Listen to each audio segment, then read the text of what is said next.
My name is Nell Upton. I'm 35 years old. And on the night of my 35th birthday, I sat alone at a table set for 8. I had confirmed that dinner twice with my family, and my mom had promised me the night before, on the phone, that everyone would be there. Nobody came. When I finally called my mom, she laughed. There was music behind her, glasses clinking, my sister's voice somewhere in the noise. What I did next. One photo. One caption. Brought my parents to my front door in a rage, and set off a chain of events that ended with me standing at a microphone in front of 90 people, holding an envelope nobody expected. But here's what none of them knew that night at the restaurant. I was already done paying for my seat at that table. I just hadn't said it out loud yet. Welcome back to Calm Drama Stories, where quiet people finally stop paying for seats at tables that were never theirs. We tell stories about family, betrayal, and the kind of peace you have to walk through fire to earn. If that speaks to you, drop a comment below and be sure to subscribe, because this one starts with an empty table and ends somewhere I never saw coming. Let me tell you who I was before that birthday, because it matters. I've been a pediatric ICU nurse for 12 years, night shift mostly, at St. Ambrose Children's Hospital outside Cleveland. I've done chest compressions on a 4-year-old. I know what it is to wait for a heartbeat that doesn't come. You learn a certain steadiness in that work.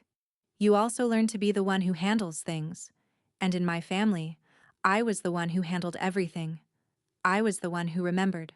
Birthdays, anniversaries, the date of my dad's stress test, the name of my aunt's insurance agent. When my parents refinanced the house, I read the paperwork. When Aunt Trish got audited, I sat at her kitchen table with a shoebox of receipts until 2 in the morning. I kept a color-coded calendar on my fridge with everyone's appointments on it, and I traded shifts at work. Good shifts, weekend off shifts, so I would never miss a family occasion. 12 years of nights, and I never once missed a Sunday dinner. I'm not telling you this to make myself sound like a saint. I'm telling you because for most of my life I thought that was what love looked like.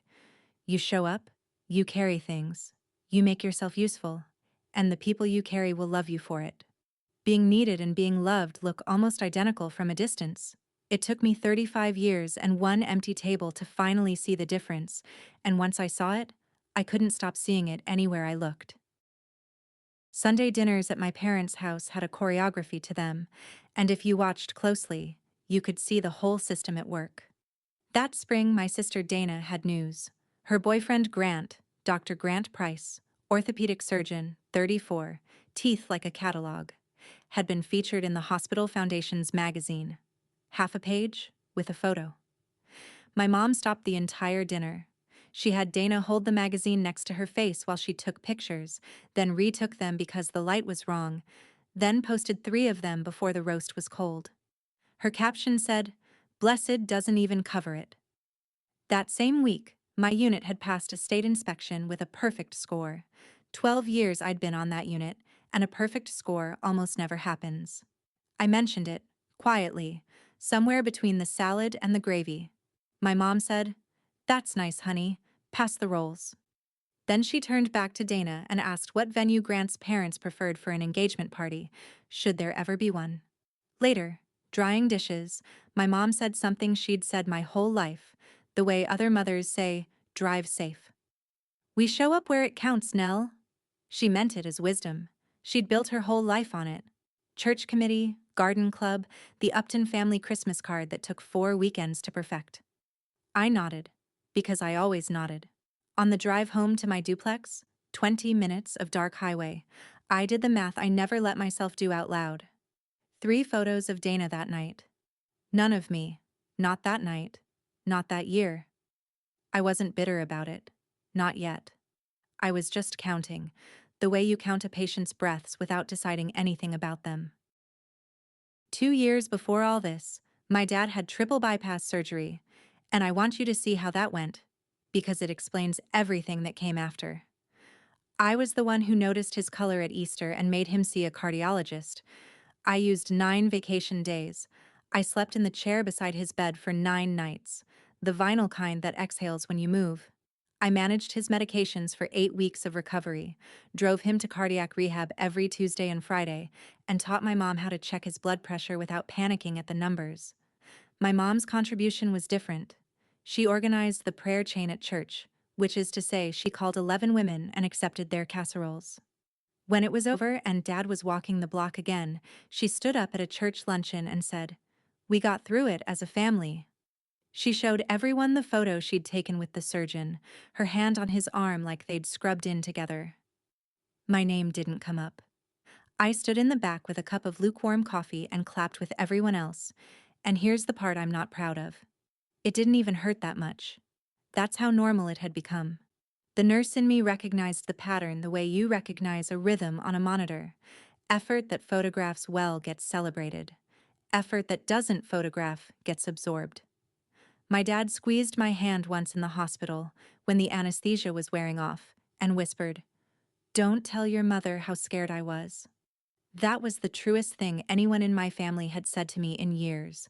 I held on to it longer than I should have. If you want to understand what I eventually gave up, you need to see the cottage. My grandma Iris, my dad's mother, had a 2-bedroom cottage on the lake at Geneva, an hour and 15 minutes northeast of my place. Every summer of my childhood lived there. Zinnias along the fence, a recipe box with her handwriting going soft at the corners, a porch swing that creaked in a specific key I can still hear.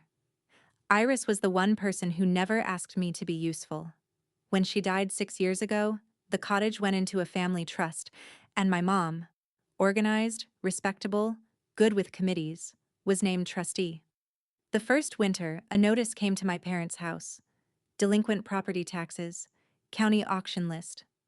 My mom had simply not paid them, not out of hardship, out of neglect. The cottage wasn't a place she performed anywhere, so it didn't exist on her calendar. I drove to the county office on my day off and paid the balance in person, a little over $2,000, before anyone else in the family even understood what the notice meant. And then I just kept paying, every year for 6 years, quietly, out of my nursing salary. I never told anyone. It wasn't a strategy. The cottage was the last thing of Iris's I could still touch, and the key to it lived on my keyring between my house key and my hospital badge. I thought paying quietly would keep it safe. I hadn't understood yet what all that quiet was costing me, or that in my family, anything you do in silence gets counted as nothing at all. So, my 35th birthday, I decided to do something I had never once done. I planned a party for myself. Not a big one. Dinner for 8 at Harlow's, the old steakhouse downtown with the green lamps and the good bread, the place Grandma Iris used to take me when I was small and needed to feel seen. I reserved the round table in the back for a Saturday in May, 6:30. The guest list was my whole world. My parents, Dana and Grant, Aunt Trish and Uncle Phil, and my best friend Marisol from the unit.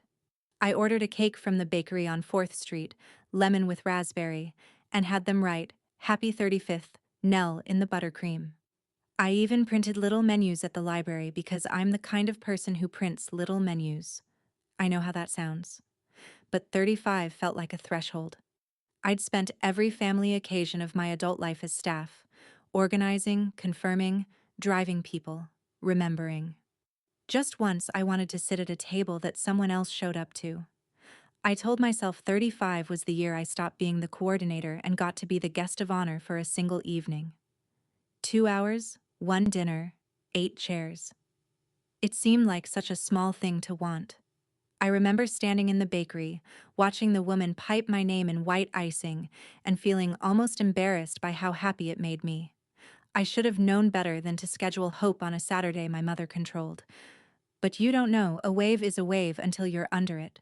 You just see the water pulling back and think, look, more beach. I want to be clear about something because I've replayed that week 100 times. I did not walk into it blind. I saw the signs, and I acted on them. Dana had gone vague in the group chat, answering my dinner reminder with a thumbs up instead of words. I knew Grant's parents were flying in from Charlotte that weekend. Dana had mentioned it, then unmentioned it. The way you slide a plate off a table. My mom was on her phone more than usual, stepping into the hallway to talk. So I confirmed. Tuesday, I posted in the family chat. Harlow's, Saturday, 6:30, tables under my name. Hearts from Trish, nothing from Dana, a thumbs up from Dad, which meant Mom had shown him how again. Friday night, I called my mother directly, because I have learned the hard way that my family's silence is a language. I said, Mom, tomorrow still good? I need a head count for the table. And my mother said, I can still hear the exact pitch of it. Of course we'll be there, sweetheart. Don't fuss. You always fuss. I hung up reassured, which was the point. I had no way to see the message she sent an hour later, to everyone in the family except me. I wouldn't learn what it said for another 2 days. If I had seen it that Friday night, everything after, the photo, the caption, my parents in my driveway, the envelope at the anniversary party, none of it would have happened. Or maybe it all would have happened anyway, just slower. Some things are already true long before one night forces you to look at them straight. Saturday, 6:15, I got to Harlow's early, because of course I did. The round table looked beautiful. White cloth, green lamps throwing soft light, my little printed menus at each place, and the cake waiting in the back with my name on it. I sat where I could see the door. 6:30 came and went, and I thought, traffic. At 6:50 I texted the group chat, we're in the back room, and watched the message deliver, then quietly mark itself seen. Seen by Mom. Seen by Dana. No reply. At 7:15 the waiter, a kid maybe 25 with kind eyes, refilled my water and asked if I wanted to order an appetizer while I waited. At 7:40 he came back, and relit the candle that had guttered and didn't say anything at all, which was worse, and also kinder. Marisol was the only one who'd answered. She was stuck at the hospital covering a staffing hole, the kind of emergency that's actually an emergency, and her texts were getting increasingly furious on my behalf. Where are they? Nell, where is your family? I sat with my back straight because 12 years of night shifts teaches you not to collapse in front of strangers. At 8 o'clock the kitchen sent out the cake, because the staff had decided, somewhere between pity and decency, that a woman alone at a table for 8 on her birthday should at least have her cake. They brought it with 8 forks. I looked at those 8 forks for a long time. At 8:20 I finally called my mom. She picked up on the 4th ring. Behind her voice there was music, a ripple of laughter, the bright clatter of a party in full swing. And then, when I asked where everyone was, my mother laughed. Not a cruel laugh. That's the part people never believe. It was light, social, the laugh she used with committee women. Oh, honey, my mom said. We had more important plans. Behind her, a spoon chimed against a glass. She explained it the way you'd explain a scheduling fix to a vendor. Grant had proposed to Dana on Thursday. Grant's parents were only in town through Sunday, so they'd put together an engagement dinner at the Beaumont Room. The Beaumont Room, she repeated, as if the venue settled the ethics. And everyone had understood. Everyone was there. It had all come together beautifully. Your birthday comes every year, Nell, she said gently, like she was being reasonable with a child. An engagement is once.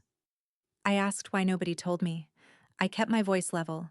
The waiter was pretending not to listen, and my mom said the sentence that rearranged my entire life. We knew you'd make it about you. Somewhere behind her, my sister's laugh rose and broke like a wave. I learned later, from Aunt Trish, about Friday's message. Mom had told the whole family the birthday dinner was being rescheduled, that she'd square it with me. Don't mention it. You know how Nell gets. They hadn't stood me up. Not in their minds. They'd been managed. There was a version of that phone call where I said everything. 35 years of everything. Instead, I looked at the cake with my name on it and the 8 cold forks, and I said, I understand. And I did. That's the thing nobody tells you about moments like this. The pain comes later. What comes first is clarity, cold and clean as instrument light. And for the first time in 35 years, I understood my family completely. If you've ever sat at a table like that, set for people who chose somewhere shinier, I made this story for you. Tell me in the comments what the moment was when you finally understood your place in someone's plans. And if you want to know how 8 empty chairs became the fullest table I've ever had, stay with me and subscribe so you don't lose this story. I didn't make a scene because there was no one to make it for. I paid for the table. I tipped the waiter $40 on a dinner nobody ate because he had relit my candle and that deserved something. I asked for a box for the cake. And then, standing by that beautiful, useless table, I did the one thing that would turn out to matter. I took a photograph. 8 empty place settings. 8 forks fanned around a lemon cake that said, "Happy 35th, Nell." The candle still burning. I didn't know yet what the photo was for. I only knew I needed proof that it had happened because I knew my family, and I knew that by Monday the story would already be softening in their hands. A mix-up, a misunderstanding. You know how Nell gets. In my family, the past was clay, and my mother was the potter. A photograph is fired clay. It keeps its shape. I stood there while the waiter boxed my cake, and I felt something I can only describe as a door swinging slowly on its hinge, not slamming, nothing dramatic, just a quiet change in the architecture of my life. On my way out, I turned back once, I don't know why. 2 busboys were already clearing the table. The cloth was coming off, the candle was out, my little printed menus were stacked for the trash. It had taken them 90 seconds to erase a party I'd spent 3 weeks planning. I stood in the doorway doing the math on that, and then I carried my own birthday cake to my own car in the rain, and my phone buzzed against my hip. Marisol. 3 missed calls. Then a text. Don't you dare drive home. Address incoming. You're spending your birthday with people. Family's overrated. 40 minutes later, I was standing in Marisol Vega's backyard under a string of cafe lights, holding a paper plate, while the night shift of the St. Ambrose Pediatric ICU sang happy birthday to me around a folding table. Marisol had made it exactly 4 phone calls from the hospital break room. That was all it took. Rosa brought tamales her husband had just made. Dee brought a cooler and a speaker. Jun, who never talks, brought a card the whole unit had signed at some point during the week. Which meant this hadn't been thrown together out of pity. They'd been planning to celebrate me all along, quietly, the way night shift does everything. Marisol's 12-year-old daughter appointed herself DJ and played what she called old people music from 2009. We cut the Harlow's cake on a picnic table with a plastic knife. It was, and I say this with a straight face, one of the best nights of my life. At some point, Marisol stood on the porch step, raised a red cup, and said, "To Nell. Who shows up for everybody? Tonight we show up for her." That was the whole toast. Nobody photographed the surgeon. Nobody mentioned a venue. I stood there under the cheap lights with buttercream on my thumb and thought about the thing I'd been counting all my life without naming it.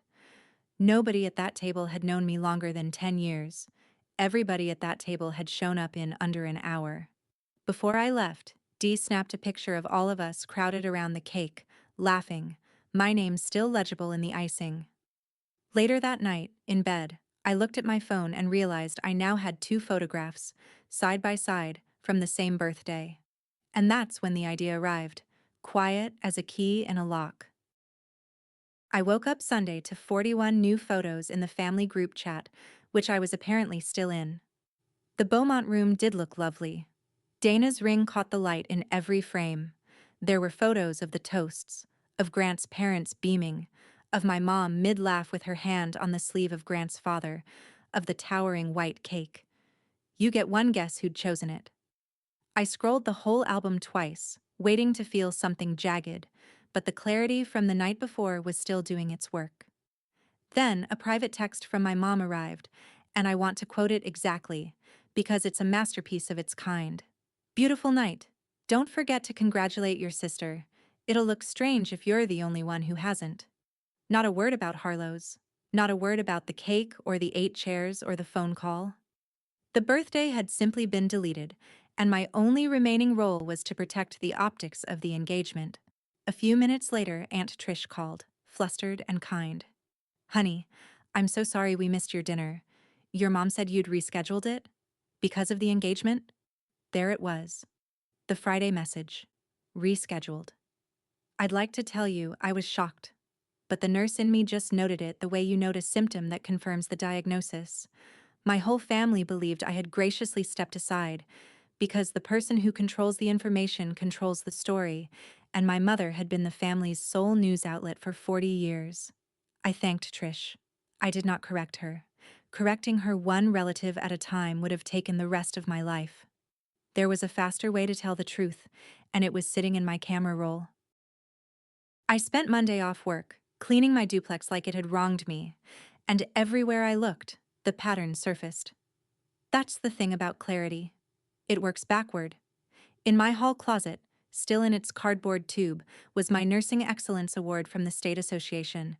3 years old, never framed. My mom had a wall of frames going up the staircase. Dana's dance recitals, Dana's graduation, the famous Christmas card years. The family portrait from 11 years ago hangs in the middle of it. The one taken the weekend I was working a double covering for a nurse whose son had been in a car wreck. They'd gone ahead and taken it without me. Nobody ever suggested a retake. When I asked about it once, my mom said, "You're always welcome to be in things, Nell. You just have to actually be there." I found my nursing school pinning ceremony program in a shoebox. 12 years old now. 2 empty seats in the second row that day. Dana had a piano recital across town, and recitals photograph better than pinning ceremonies. And on the shelf above it, in the carton of papers I'd cleared out of Grandma Iris's desk 6 years ago, an old snapshot I'd never really studied. My mother at 16, standing beside a piano trophy of her own, her smile stretched tight as a wire. Her own mother, my grandmother Margaret, my mother's mother, a woman I remember mostly as a cold room, standing behind her with a hand clamped on her shoulder. Somewhere in that photo was a girl performing for her own mother, waiting to be counted. I looked at it for a while. Then I put it face down in the carton, because I wasn't ready to understand my mother yet. I was still busy being her daughter. That night, I sat on my bed with my phone and opened the 2 photographs from Saturday. Here's what I posted, and you can judge me if you want. 2 photos side by side. First, 8 empty place settings. The candle, the cake with my name. Second, a folding table crowded with night shift nurses, paper plates, my face mid-laugh, that same cake half gone. The caption took me an hour to get right, and in the end, it was short. Turned 35 this weekend. Booked a table for 8. My family had more important plans, so my real family threw me a party in a backyard on 90 minutes notice after a 12-hour shift. Thank you for showing up. That's all love is, in the end. People who show up. I did not tag my mother. I did not mention the engagement, or Dana, or 40 years of anything. I read it twice. It wasn't cruel. It was just true. And I had spent my whole life keeping true things quiet to protect people who wouldn't cross a parking lot for me. My thumb hovered over the button, and I thought about the wave pulling back from the beach, and I thought, let it come. I pressed post. Then I set the phone face down on the nightstand, turned off the lamp, and slept 9 hours for the first time in a month. My old life ended while I was asleep, quietly, the way it had lived. By the time I woke up, the phone had been buzzing for hours. Comments, shares, messages, 3 missed calls from numbers I knew, and 1 voicemail from my mother that began, in a tone I'd never heard her use with me, with my full name. Nell Catherine Upton. The way you'd read a name off a warrant. You have to understand the scale of things in a town like ours. The post didn't go viral. Nothing in Maple Glen goes viral. It did something worse. It got seen by exactly the 300 people my mother had spent 40 years performing for. Churchwomen, garden club, the neighbors from the old street. By Tuesday, it had a life of its own. Comments from nurses I'd trained, from parents of kids who'd come through my unit. This woman held our family together for 9 days, happy birthday, Nell. And then, fatally, from 2 women in my mother's own circle. One wrote, "Is this Carol's daughter?" The other just left a single line. Some people count best when they think no one's watching, which I chose not to decode. Aunt Trish called again, and this time her voice had changed. "Nell, honey, what really happened Saturday. So I told her, plainly, no flourishes, the reservation, the 2 confirmations, the Friday night phone call, the 4th ring laugh. Trish went very quiet and then said, "She told us you'd rescheduled," and I could hear a lifetime of small managed stories reorganizing themselves in my aunt's head. Meanwhile, Dana texted me for the first time since the proposal. No congratulations owed anymore, apparently. Wow. Really? On my engagement weekend? My sister, who had sat at the Beaumont room knowing where I was and said nothing, was now the injured party. I didn't answer. I'd learned something in the last 72 hours. In my family's economy, my silence had always been counted as agreement. Now, for the first time, my silence was being counted as a threat. Tuesday night, 9 o'clock. I was watering the zinnias seedlings on my kitchen windowsill when headlights swept across the front of my duplex and sat there, engine running.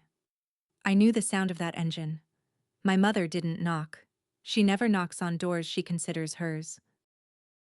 She came through my front door already mid-sentence, coat still buttoned, my dad 2 steps behind her with his hands in his jacket pockets. "Do you have any idea what people are saying?" "No hello." "No. Are you all right?" My mother stood in the middle of my living room like a health inspector and cataloged everything wrong with my life in one sweep of her eyes, and then she got to the point. The post was humiliating. The post was vindictive. Sharon from church had called her. Sharon, of all people. I was to take it down tonight and put up a correction. She'd already drafted one. That's the detail that still gets me. She had it typed in her phone, explaining there had been a scheduling misunderstanding, and the family had celebrated me privately. "A scheduling misunderstanding," I repeated. "Mom, you told them I rescheduled. You told me you were coming. Both of those can't be true, and you wrote both of them." For a second, something crossed her face. Not guilt. Recalibration.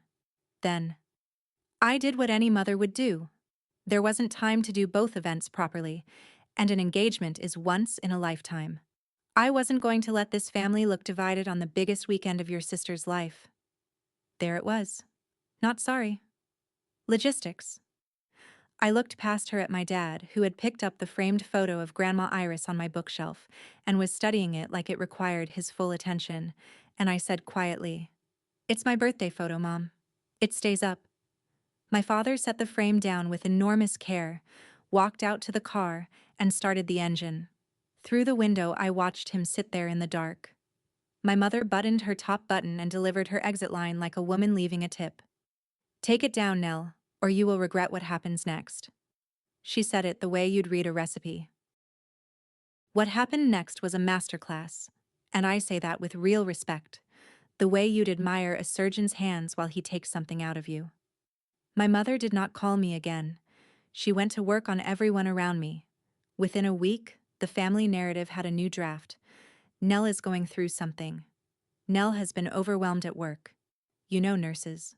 The burnout. We're very worried about her. She said it at church, at the garden club, on the phone tree. She posted a photo from some Easter years ago, all 5 of us squinting on the porch, captioned, "Family is everything. Forgiveness is everything." It collected 97 likes and a chorus of amens. 2 separate cousins forwarded it to me with messages like, "Your mom's really hurting, maybe just smooth it over." That's how the choir works. It doesn't argue with you. It just sings louder until your one note sounds like noise. And I'll be honest with you, because this story only works if I'm honest. I sat at my kitchen table more than one night that week with my thumb on my phone, composing the counterpost. I had the receipts, literally, the confirmation texts, Trish's account of the Friday message. I could have laid it all out, dated and screenshotted, and buried her. I didn't post any of it. Some of that was strategy. You don't outshout a choir, you just stop singing in it. But most of it was something older. I'd watched my mother spend 40 years winning exactly that kind of war, and I had no interest in inheriting her weapons. That was the week I started to understand the difference between fighting a person and refusing a game. My silence drove her to escalate, and escalation, for the first time in her life, started costing her precision. The costs of my quiet came due anyway, one small invoice at a time. The formal engagement party invitations went out on heavy cream cardstock. Trish showed me hers, apologetic, at the grocery store. And my name was not on one. I found out I'd been removed from the family group chat when I went to check a date and the thread had simply vanished, 40 years of family logistics gone like a door painted over. Removed by admin. My cousin Beth canceled our standing coffee twice, then stopped proposing new dates, her texts going polite and flat, the tone you use with a coworker on their way out. Aunt Trish still called, but in whispers, from her car, like I was a station she could only get at certain hours. I understood. Trish bends whichever way the strongest wind blows, and my mother is a weather system. I want to say the isolation didn't touch me. It did. You can know a room is rigged and still feel the cold when they lock it. I picked up extra shifts, ate dinner with Marisol's family twice a week, and kept watering the zinnias on the windowsill, which had gotten leggy and determined, like everything Iris ever planted. Work steadied me the way it always has. Sick kids are honest, monitors don't have subtext. Then, on a Thursday, two things happened an hour apart. Dana texted, "Can I come by Saturday? Just me." The first unmanaged sentence my sister had sent me in years. And the mail brought a thick envelope, my name typed, the return address a law office in town I'd never heard of. I stood the envelope against the fruit bowl and looked at it all evening. Some letters you don't open until you have a witness, even if the only witness is your own steadied breathing. Dana came Saturday morning without makeup, which for my sister is a form of disarmament. She sat at my kitchen table, wrapped both hands around the coffee mug, and for a while we talked about nothing. The wedding venue shortlist, a kid from her office. Then she looked at the envelope still propped against my fruit bowl, and then at me, and said, "She's not going to stop, you know." I asked which part of not stopping we were discussing. And my sister, who has spent her whole life as the family's favorite exhibit, said something I never expected. "You think I don't know the game, Nell? I know the game better than you do. It's just easier when you're winning it." She said it without pride. For 1 second I saw her at 9 years old being turned toward a camera. Then the second passed, and she was Dana again, here on assignment whether she admitted it or not. The offer she'd been sent to preview was this: Mom and Dad's 40th anniversary party. Next month. The whole family. Everyone who mattered. There would be a moment. Dana said Mom had literally called it a moment, where I would say a few words. Something warm. Something healing. An apology without the word apology. And then everything would go back. I'd be at the wedding. The chat would re-add me. The whole year would be filed under a rough patch. 20 minutes of your life, Dana said, tired. You stand up. You say Mom raised us right and family is complicated and you're sorry it got messy. She gets her picture. You get your family back. Everybody eats cake. She left without seeing me open the envelope. Which is a shame, in a way. Because the envelope was the other half of the offer. The letter was from the attorney for the Iris M. Upton Family Trust. 3 paragraphs, courteous as a scalpel. The trustee, Carol Upton, was evaluating the disposition of the trust's primary asset, the lakefront property at Geneva, in light of ongoing maintenance and administrative burdens. The letter further noted, in language somebody had been paid to make this smooth, that voluntary payments made by third parties toward property expenses conferred no ownership interest and no standing whatsoever. Third parties. I read it 4 times standing at the counter. She knew. Of course she knew. 6 years of county tax records with my name on the receipts. And my mother had never once mentioned it, because unmentioned debts were assets in her economy too. Translated out of legalese, the letter said, I know about your little arrangement with your grandmother's ghost. It buys you nothing. And if you keep embarrassing me, I will sell the one place on earth you still feel loved. Monday, I paid $150 for 30 minutes with a trust attorney named Okafor, a calm woman with reading glasses on a chain, who looked at the documents and gave it to me straight. Sole trustee, broad discretion, no co-beneficiary standing I could realistically enforce, and no, 6 years of voluntary tax payments created no interest in Ohio. You could make her life difficult, she said, for a while, at real expense, and you would very likely lose. I thanked her because she'd given me something better than hope. She'd given me the exact dimensions of the cage. I want that on the record. I saw the trap. I took it to a professional. I did everything a careful person does. The door was legal, load-bearing, and locked from her side. My mother had found the one thing I still paid for in silence and put a price tag where my grandmother's name used to be. Quick pause, because I know some of you are sitting with something like this right now. If you've ever had love dangled over your head like a bill coming due, you know this feeling. Comment the word cottage if someone ever held a place, or a person, hostage to keep you obedient.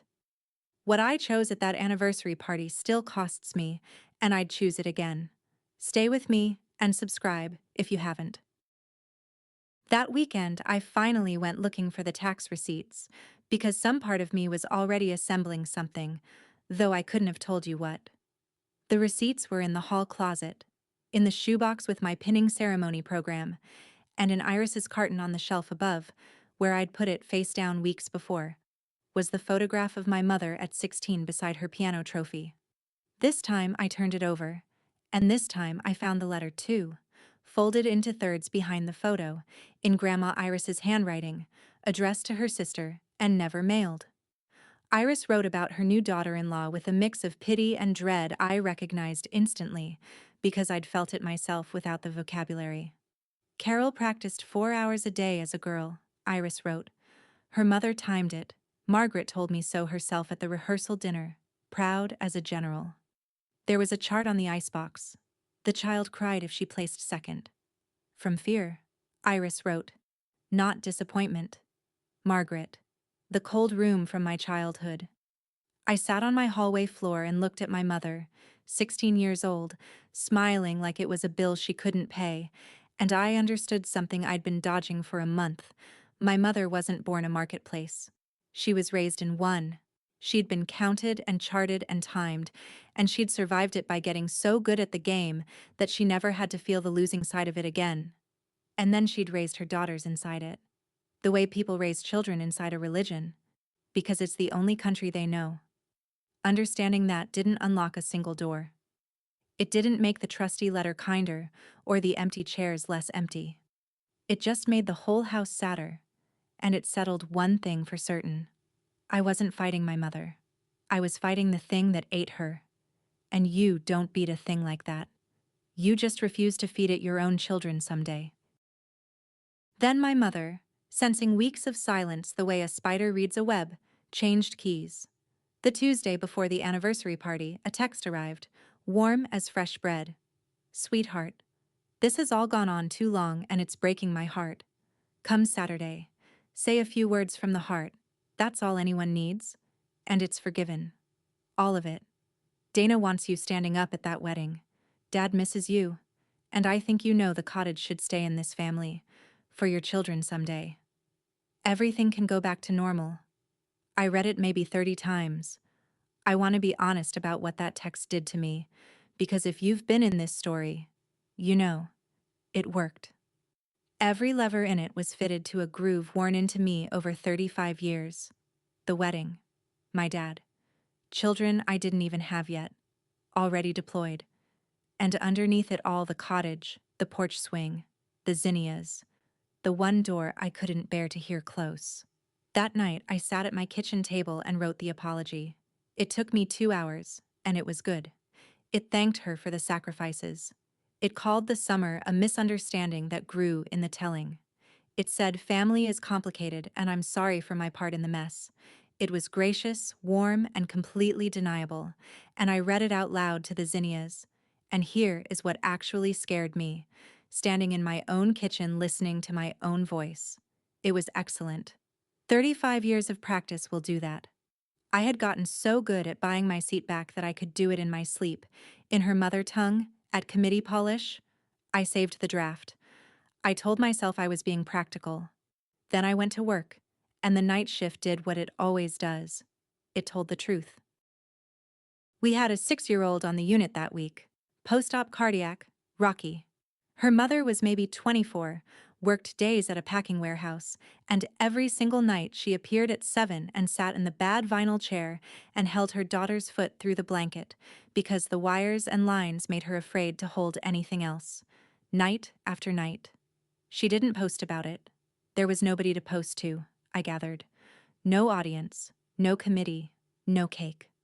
Around 3 in the morning, I found her asleep, sitting up, hand still closed around that small foot, and I stood in the doorway longer than any of my rounds required. Nobody was watching that woman love her kid. It counted anyway. It counted more than anything I'd seen in a ballroom. And standing there in the doorlight, I finally had the whole thing in one sentence, the sentence 35 years had been trying to teach me. Love you have to earn is just wages. That's all it is. Wages. And I had been the hardest working employee at a family business that was never going to make me a partner, apologizing for asking about the benefits. I clocked out at 7, sat in my car in the staff lot, and deleted the apology draft without rereading it. Then I texted my mother a short answer to her long offer. "I'll be there Saturday." She replied in under a minute. "Wonderful, sweetheart. Wear the blue dress." And I could feel her filing the win. Let her file it. That evening, at home, I did something small and irreversible. I worked the cottage key off my keyring. It left a little bare gap between my house key and my hospital badge, and I dropped it into an envelope with 6 years of county tax receipts. I wasn't going to that party to speak from the heart. I was going to hand mine back. The Fairview Country Club ballroom was my mother's masterpiece, and I mean that architecturally. 40 years of marriage, 90 guests, and every one of them curated. The churchwomen, the garden club, the old neighbors from Linden Street, Grant's parents flown in again and seated where the light was good. A banner in gold script, a 3-piece band playing standards at conversation volume. A 2-tier cake that I'd bet a paycheck was chosen from the same bakery binder as the engagement cake, 1 page later. Dana and Grant moved through the room like a closing argument. My dad stood near the bar in the suit he's owned since the second Bush administration, shaking hands, and when he saw me come in, his eyes did something complicated and then went back to the safety of hellos. I'd come alone. Marisol had offered isn't the word, she'd practically armed herself, but this was my mother's stage, and I needed to walk it without a witness to perform for. That was the whole point. No audience of mine. On a side table by the guest book, I found the printed programs. Cocktails, dinner, dancing, toasts. And there, second from the end, between the toasts and the cake, a few words from our daughter Nell. She'd typeset my surrender. It was scheduled between the champagne and the frosting, 20 minutes, exactly as advertised, and reading my own name in that elegant little font, I felt weirdly calm, the way you feel when the ambiguous scan finally comes back, and at least now you know what you're dealing with. In my clutch, the envelope sat flat and heavy, like a passport. An older woman from the church squeezed my arm on her way past. "So glad you're doing this, dear," she whispered. "Your mother has been through so much." I said, "She has," and meant it in ways the woman will never know. Dinner happened around me. I ate what I could, complimented the chicken to a retired dentist, and watched my mother work the room like weather moving across a lake. Then the band softened, the lights did their trained little dim, and my mother took the microphone with the ease of a woman who has never once been interrupted in her own venue. Her toast was, technically, beautiful. 40 years, the house on Linden Street. Raising 2 girls, a photo montage bloomed on a screen. Dana at recitals, Dana's graduation, the Christmas cards, and me appearing in the margins like a date stamp. And then my mother's voice found its destination. "Families get tested," she said, letting the room lean in. "This year tested ours, but I raised my daughters to know that at the end of the day, family is everything, and real daughters always find their way home." She turned to me with the smile I'd been managed by for 35 years, held out her hand toward the microphone stand, and said, "Nell, I believe you have something you'd like to share." 90 faces rotated toward my table like a field of satellite dishes. Somewhere to my left, Aunt Trish had her hand pressed flat against her sternum. Dana was studying the tablecloth. My dad by the bar had gone very still, a man watching weather he'd spent 40 years learning not to predict. I stood, smoothed the blue dress. I'd worn it. Costumes are cheap, I'd decided, and I needed the exits clear, and walked to the front carrying my clutch, which nobody thought anything of. A woman's hands are allowed to be full. My mother had scripted 30 seconds of my life for me. I had brought an envelope instead. The microphone was still warm from her hand when I took it. I kept my voice at the register I use at 3 in the morning with frightened parents, because it turns out that's the register Truth likes. Happy 40th, Mom, Dad. 40 years is a real thing, and I honor it. I meant that too. Most of you have known our family a long time. My mom taught me my whole life that we show up where it counts. And she's right. She's more right than she knows. I looked at her then. She was still smiling, but her eyes had started doing arithmetic. 6 years ago, when Grandma Iris died, the taxes on her cottage at Geneva went unpaid, and the county scheduled it for auction. I paid them. I've paid them every year since, out of my nursing salary, quietly, because that porch was the one place this family ever let me be a daughter instead of staff. I'm not telling you this to embarrass anyone. I'm telling you because you all know me as the reliable one, and I want you to understand exactly what I'm retiring from. I opened the clutch and set the envelope on the head table, propped against the 2-tier cake, where the little gold banner said 40 blessed years. The key, and 6 years of receipts. The taxes are paid through December, Mom. After that, the cottage is all yours, to keep or sell. And so is the story you'll tell about tonight. I know it'll be a good one. You always were the better author. A ripple went through the room, half laugh, half held breath. I came tonight because you asked me to speak from the heart, so here it is, the whole thing. I have spent 35 years trying to earn a seat in this family, and love you have to earn is just wages. I'm off the clock. Congratulations, you two. I mean it. The anniversary is real, even when the family album isn't. I set the microphone back in its stand with both hands, gently, the way you hand off something sleeping, and I walked down the center of that silent room at an ordinary pace, past the churchwomen, past Trish's wet eyes, past Grant looking at Dana and Dana looking at her wine. Behind me, my mother's voice cracked its lacquer at last. After everything this family has done for you? Rising, public, unscripted for the first time in decades, and it was my father who stopped it. From over by the bar, in a voice I hadn't heard since I was a girl, Carol, enough. The last thing I heard as the ballroom doors swung shut was 90 people not clapping, and I want to tell you the truth. It sounded like open water. The door clicked behind me like a key turning, just from the other side, and for once, I was the one who'd turned it. The parking lot was cool and smelled like cut grass and somebody's cigarette. My hands didn't start shaking until I was actually holding my car keys, and then they shook properly. Honestly, the way hands are supposed to after you set down something you've carried for years. I stood there and let them. There was a gap on the ring where the cottage key had lived, and my thumb kept finding it the way your tongue finds the place a tooth was. Behind me, the club doors opened once, spilling band music, and I turned, half expecting security or my mother or both. It was Dana, holding her heels in one hand and a shoebox-sized carton in the other, running badly across gravel in a champagne-colored dress. She stopped a few feet short of me, out of breath, and held out the carton. Inside was Grandma Iris's recipe box, the cards soft at the corners, her handwriting climbing the tabs like ivy. Mom's been staging the cottage for weeks, Dana said. Realtor's coming. She was going to toss these. I took them out of the donate pile weeks ago. I kept meaning to. She didn't finish. My sister looked at me the way you look at someone across a river you helped widen. That thing you said in there, about wages. She stopped again, jaw working. Take care of yourself, Nell. I said. You too, Dana. I mean that. She nodded and walked back toward the light and the music, toward the game she plays better than me, and I drove home with my grandmother's handwriting riding shotgun, and it's the strangest thing. The whole 20 minutes. I never once turned on the radio. The quiet in that car was the first quiet in my life that didn't have anybody's name on it. Here's the accounting, because I promised you honesty, and endings are just invoices with better lighting.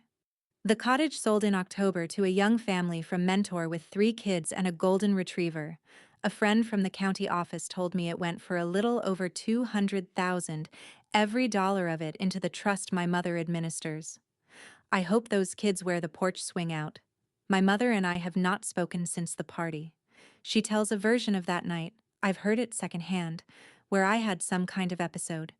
And honestly, it's one of her weaker drafts. The room was too full of witnesses. A few churchwomen look at her a beat longer than they used to. That's all.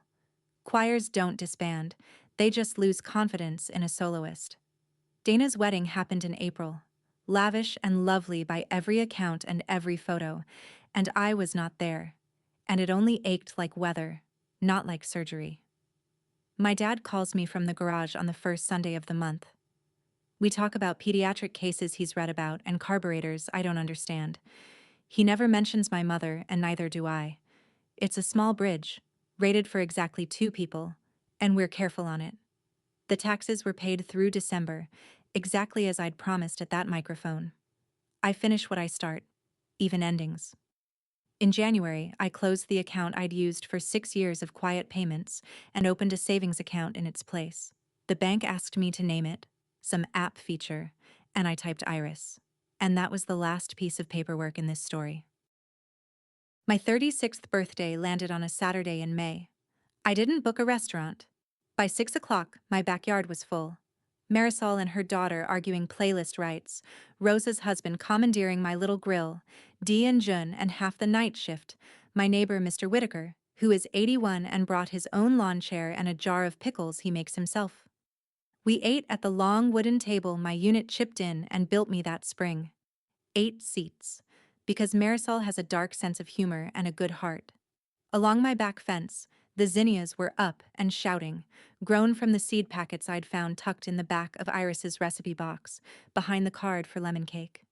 Somebody took a picture of all of us at dusk. I never posted it. Some pictures aren't proof of anything. They're just your life, happening, at a table where every chair is full. Nobody at that table had more important plans.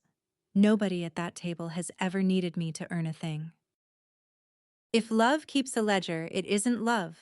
And if you walk away from that table, somewhere between the door and the open air, you will meet the person you were before you learned to pay. That's my story. 8 empty chairs, 1 envelope, and a table that finally filled itself. If this reminded you of a seat you're still paying for, ask yourself tonight what it's really costing you. Share this with someone who keeps showing up where it counts. Drop a comment, hit subscribe, and I'll see you in the next one.